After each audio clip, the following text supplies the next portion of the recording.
So welcome everybody to another review as read. Today we will review Osprey's The Gempei War, 1180 to 85.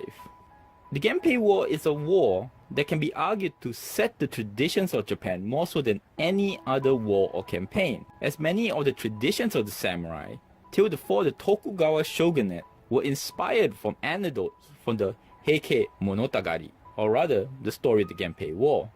Now Osprey is famous for their detailed military books and great illustrations, and this edition is written by famed Japanese samurai historian Stephen Turnbull. So today we'll go through the same process, the cons, the pros, and a conclusion. So let's get into it. So for the one con of the book, I would say it is the vagueness of some details in the war or campaign.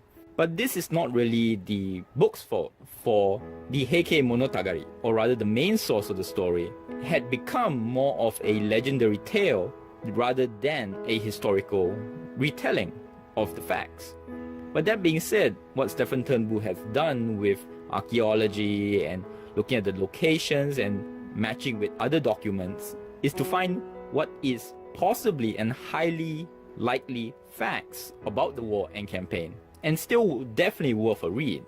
So with that, let's go to the many pros of the book.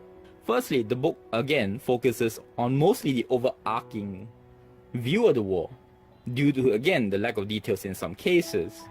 But yet what detail is there really does show how hard fought the campaign was, and it doesn't get bogged down in vast details like many other books. And this is good because that means the book is good for both war buffs and lighter readers who are interested in the topic. Secondly, as we talked about before, the illustrations are beautiful and give you a great representation of the actions they are portraying. And the maps for the campaigns and battles are also clear and very uncluttered, unlike many other war books. Thirdly, the many wood prints and picked stories from the narrative also add so much to what you will know about the culture that will lead into the classic samurai. For example, the idea of suicide, the honor of single combat, and that single, almost mad obsession to be the literal first person into battle even at the assured risk of death. The book also gives a lot of great details that would take you a lot longer to find on the internet, as everything is compiled in this one nice compact book. For example, the warrior monks were a lot less of a threat in this period than they would be later on in the Sengoku Jidai, or the age of the country at war. Also, an amazing thing about reading this book is you get the contradiction of what real samurai did compared to the so-called, again, classic samurai.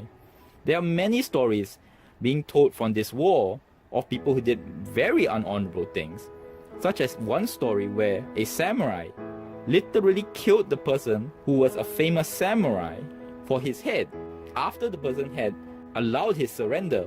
And another is how many samurai in the story run away to live to fight another day. Even famous individuals in the story, such as Minamoto Yoshitsune, who at Dan no Ura ran from someone who was trying to drown him.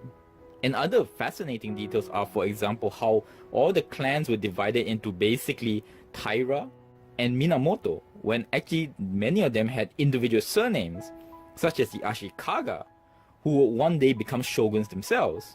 And of course, Stephen Turnbull has to be praised for when he tells you anecdotes from the story that can't be proved. He tells you, such as when the Minamoto used a herd of oxen with flaming torches on their head. He tells you that he can't prove or disprove that fact, but lets you know about it. And he also tells you about the cultural stories, such as some crabs on a beach in Japan, where because of how their shells look like they have human faces, were actually the ghosts of the Taira samurai who died in the waters there. In conclusion, this is a great book on a campaign that basically set about the precedent of the Japanese Bakufu, or rather military government, and of course the shogunate, that will come to rule Japan till the 19th century. So give it a read. If you can find it, it is definitely worth a look at this great campaign on Japanese history. So if you want more content like this, like, subscribe, comment, let me know what you think. Thank you very much. Till next word.